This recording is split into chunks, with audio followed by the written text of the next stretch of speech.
اعوذ باللہ من الشیطان الرجیم بسم اللہ الرحمن الرحیم۔ السلام علیکم سامعین۔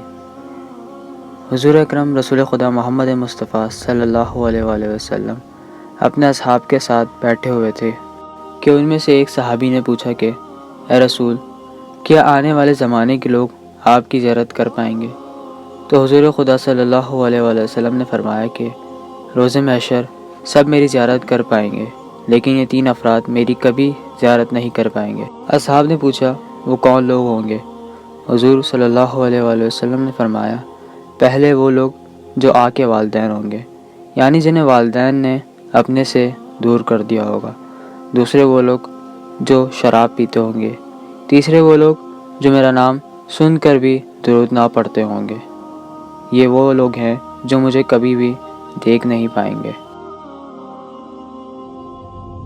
ہمارے اس چینل اسلامک سٹوریز کو سبسکرائب کریں اور اس بیل آئیکن کو پریس کریں اور لائک، کمنٹ، شیئر کرنا نہ بھولیں۔